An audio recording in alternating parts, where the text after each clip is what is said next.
tadi Jalan Pantura.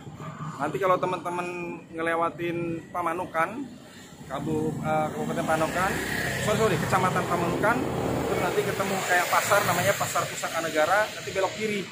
Belok kiri ada tulisannya Pelabuhan Patimban. Jadi kita masuk ke dalam, kita ke Pelabuhan Patimban. Oke, ikuti terus teman-teman ya.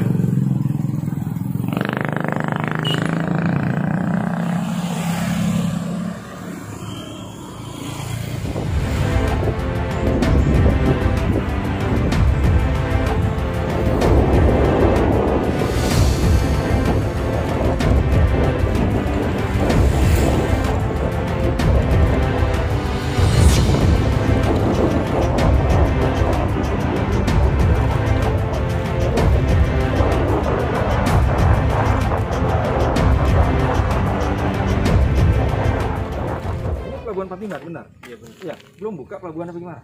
Belum, Mbak. Belum beroperasi? Udah beroperasi, cuman enggak terlalu sering, paling 1 minggu sekali lah. Oh, jadi kan nggak ini kan kita kebetulan saya ngelipet juga nih, pengen tahu kan, kebetulan kita dapat informasi kan udah diresmikan tuh sama Jokowi. Iya. Tapi berarti belum ini maksudnya? Belum full. Oh, belum full. Iya, belum full. Oh, jadi masih pembangunan maksudnya ini? Masih pembangunan, paling deal resminya itu 2027. Oh, 2027. Oh iya, memang saya dengar maksudnya pembukaannya itu baru soft launching istilahnya gitu ya, belum ini ya. Tapi artinya ini sambil pembangunan tapi sudah ada kegiatan, maksudnya kan tadi katanya ekspor impor mobil gitu, sudah ada gitu ya. Sebelum kita melanjutkan ke pembahasan tema berikut ini, jangan lupa untuk like-nya dan klik tombol subscribe. Terima kasih. Intinya saya cuma pengen tahu bahwa kita kan dari Jakarta nih, informasinya nggak tahu apa pelabuhan ini kan memang tujuannya bagus, tapi berarti belum beroperasi gitu Pak ya? Belum. Tapi sudah kan gini, tujuannya kan ada waktu itu pertama kali pembukaan kan ada ekspor mobil apa gitu ya? Iya, itu uji coba, Pak. Oh, itu baru uji coba. Iya, uji coba. Setelah dari situ apakah sudah pernah ada lagi sekali belum? Memang belum ada. Belum ada sih. Belum ada. Belum ada. Oh, iya. Kadang cuman sekedar kapal ke sini terus balik lagi. Udah kayak gitu aja. Loh, kapal datang ke sini? Iya, cuman ngecek ini aja. Oh, ngecek ini apa ininya lah gitu Iya. ya, masuk kapal laut apa Iya. gimana gitu. Radarnya gitu. Oh, tapi kirim keluar masuk barang yang menyangkut ekspor impornya belum itu ya? Belum, Pak. Kalau barang pun barang material bangunan gitu ya? Iya. Oh, Ya, oke, sekarang oke. lagi digarap aja gitu. Siap. Iya. Oke kawan-kawan, jadi nih informasinya nih, kita baru tahu nih bahwa Pelabuhan Patimban ini memang sebenarnya belum operasi. Kalau kemarin Pak Jokowi mengadakan peresmian itu soft launching. Jadi artinya cuma soft launching, ya seperti kita tahu lah barangkali itu soft promo gitu ya. Jadi belum ada kegiatan apapun. Kemarin memang waktu soft launching itu sekalian ya kayak uji coba ekspor mobil, kalau nggak salah 140 mobil apa gitu ya. Tapi habis itu belum pernah ada aktivitas lagi. Sekarang jadi masih proses pembangunan. Memang sesuai dengan rencana, targetnya tahun 2027 ini baru beroperasi. Jadi intinya sekarang Pelabuhan Patimban sedang dalam proses pembangunan, ya segala infrastruktur segala macam sedang dibangun, tetapi kegiatan yang menyangkut pelabuhan itu sendiri ya belum berjalan. Ya sebagaimana kita sama-sama tahu, Pelabuhan Patimban ini tujuannya adalah sebagai sebagai tandem menyangkut Pelabuhan Tanjung Priuk itu sudah full trafficnya, jadi ini diharapkan sebagai tandem. Bagus sih, apalagi ini juga memang daerahnya lebih dekat ke pabrik-pabrik, karena tujuannya ini kan lebih mengarah ke fokusnya, prioritasnya ke pabrik otomotif. Kebetulan pabrik otomotif ada di Cikarang Pak ya. Pabrik otomotif itu ada kebanyakan di Pantura, tapi di Cikarang dan Karawang. Nah ini lebih dekat daripada harus repot-repot ke Jakarta, ke sini mungkin lebih dekat. Tujuannya bagus ya. Tapi intinya kita mendapat informasi yang akurat bahwa hari ini ternyata Pelabuhan Patimban ini masih dalam proses. Kalaupun informasi di luar bersimpang siur, banyak yang menanyakan saya, itu pelabuhan udah didirikan tapi belum aktif. Memang belum aktif gitu. Jadi hari ini terklarifikasi lah oleh kita semua bahwa pelabuhan ini memang belum berjalan, tapi bukan berarti meleset dari rencana, karena memang baru rencananya lah tahun 2027 baru ini beroperasi dengan maksimalnya. Kita belum boleh masuk ke dalam, memang peraturannya seperti itu karena mungkin menyangkut keamanan juga. Ya daripada kita paksain masuk, kita tahu kejeblos lagi gitu kan. Jadi memang kita patuhilah peraturan itu. Oke Pak, nih makasih banyak Pak ya. Siap, Pak. Ya, Siap. selamat bertugas Pak ya. Pak, kalau boleh tahu juga nih sambil kira-kira bagi, kan kita berharap adanya pelabuhan ini bagi warga segini. Bapak masih warga sekitar kan? Sudah ada imbas positifnya kira-kira Pak? Lumayan banyak. Sudah ada ya, alhamdulillah ya itu ya. Artinya pembangunan kan bukan hanya cuma urusan pelabuhan ya. ya barangkali orang buka usaha segala macem gitu ya, jadi udah lumayan ya. Lumayan, alhamdulillah. Oke, jadi kawan-kawan, alhamdulillah menurut warga, jadi bapak-bapak ini sebagai keamanan pun juga warga dari sini banyak diperkerjakan warga juga dari sini Pak ya. Nah, alhamdulillah itu ya artinya gini, kita boleh kritis terhadap pemerintah, tapi hal yang bagus ya kita harus dukung dong gitu ya. Jadi intinya imbas positifnya cukup banyak Pelabuhan Patimban ini.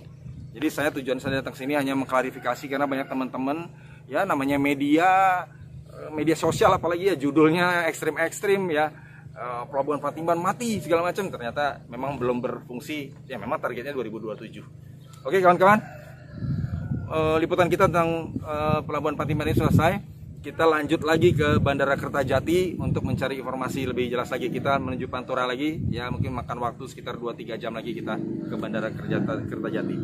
Oke, ikuti terus ya kawan-kawan ya. Pak, masih banyak Pak ya. Pak. Ya, makasih Pak.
Kawan-kawan, ini sekarang siang ini saya baru udah nyampe nih di Bandara Kertajati. Kita familiarnya menyebut dengan nama Bandara Kertajati, tapi nama resminya itu disingkat BIJB, Bandara Internasional Jawa Barat Kertajati.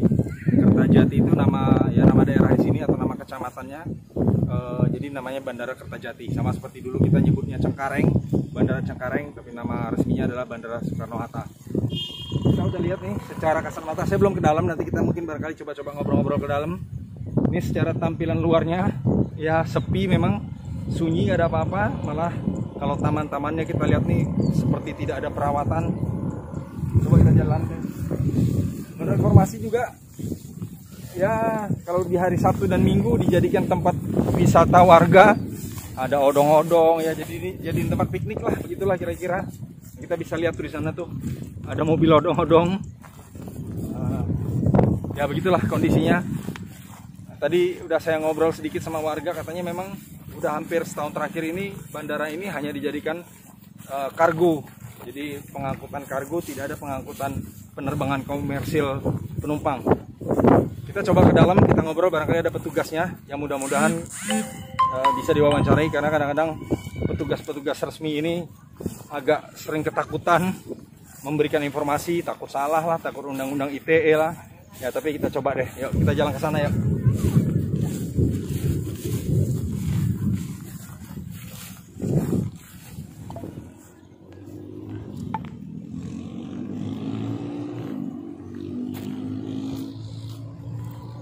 Ini kita lihat nih kondisi bangunannya. Mungkin kalau dari jauh kelihatan ya bandara modern ya, tapi kita bisa lihat nih ya udah berlumut-lumut gini. Oke, kita coba ngobrol ke dalam.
kosong. Coba kita lihat ke ruangan, katanya ruangan supervisor ada di sana. Ya, jadi kalau ini kosong baru. Yang sejalan ini bukan nggak ada hubungan. Oh, nggak ada. Cuma kan artinya supaya Bapak tahu kenal saya. Tapi sebenarnya yang saya kerjakan ini saya buat YouTube gitu ya. Buat YouTube. Jadi teman saya Dari Jakarta. Pak. Langsung khusus saya sini. Jadi hari ini ya nggak apa-apa bercerita aja ya. Hari ini liputan saya tentang Patimban dan Kertajati, yang mana dua itu mega proyek besar ini Jawa Barat. Nah, kira-kira mana partisipasi pemahaman lebih baik bagus sih sebenarnya itu. Tanya aja langsung. Oke kawan-kawan, tadi kita udah berusaha ya mencari informasi dari petugas yang bersangkutan. Sebenarnya sih dilayani, cuma memang dia merasa bahwa dia bukan orang yang berkompeten harus menjawab, karena yang ada bertugas di sini adalah bagian keamanan. Ya, kita pahami juga mungkin barangkali dia takut untuk memberikan informasi, takut salah informasi. Tapi sebenarnya tadi saya sudah sedikit tanya jawab, cuman mereka tidak mau diliput, di shoot lah gitu ya. Jadi kesimpulannya adalah bandara ini udah sempat beroperasi normal, walaupun waktu itu belum maksimal beroperasi. Ada pesawat penumpang, ada pesawat komersil, tapi berhenti seketika, vakum. Ya sebatas orang awam mungkin jawabannya adalah karena COVID. Memang betul karena COVID, tapi mungkin juga ada hal-hal yang lain. Nah, tapi tadi pihak keamanan di sini tidak bisa menjawab hal tersebut. Nah sekarang setelah waktu ini berhenti total, kemudian vakum selama berapa lama, selama berapa waktu, dan kemudian dihidupkan kembali, tapi hanya untuk mengangkut kargo, mengangkut barang. Dan itu pesawatnya pun hanya cuma seminggu sekali, yaitu di setiap hari Selasa. Ya itulah kondisi bandara ini. Ya kita berharap kalau memanglah ini benar-benar karena COVID, ya mudah-mudahan ini bisa selesai. Ya gitulah. Cuma kalau dalam pemikiran saya sebagai orang awam, kita sama-sama tahu COVID ini sampai kapan. Nah, kalau memang COVID ini sampai kapan terus diikuti gara-gara COVID, kita nggak mengantisipasi apapun, ya berarti bandara ini akan jadi apa? Akan jadi hambalang kali ya. Jangan sampailah kira-kira seperti itu. Makanya ya saya berharap pihak operasional ini jangan menjadikan COVID itu kendala. Karena kita sama-sama tahu, kita tidak tahu COVID ini kapan selesainya. Yang mudah-mudahan bisa teratasi. Artinya kita anggap berusaha barangkali COVID ini anggaplah tidak selesai ya, tapi jangan COVID yang menjadi kendala bahwa bandara atau tempat-tempat infrastruktur lainnya pun terkendala untuk beroperasi. Oke, gitu kira-kira kawan-kawan. Ya semoga tadi kita sama-sama ke Patimban. Alhamdulillah di sana sudah dapat sedikit jawaban klarifikasi, dan di sini pun juga walaupun tidak secara utuh tapi secara umumnya kita mendapatkan informasinya. Oke, ini kan kawan-kawan. Jangan lupa untuk selalu monitoring channel saya, Radiasi Positif, channel yang melihat atau mengamati segala hal tema sosial di tengah kita, tapi dengan tendensi yang positif, tidak ada tendensi negatif atau hal-hal yang bersifat buruk. Oke, makasih. Wassalamualaikum warahmatullahi wabarakatuh. Radiasi Positif menganalisa berbagai tema sosial dari perspektif out of the box dari sudut dimensi yang berbeda. Dengan ini diharapkan menghadirkan pencerahan yang dapat dijadikan pedoman untuk menilai dengan logis dan bijak.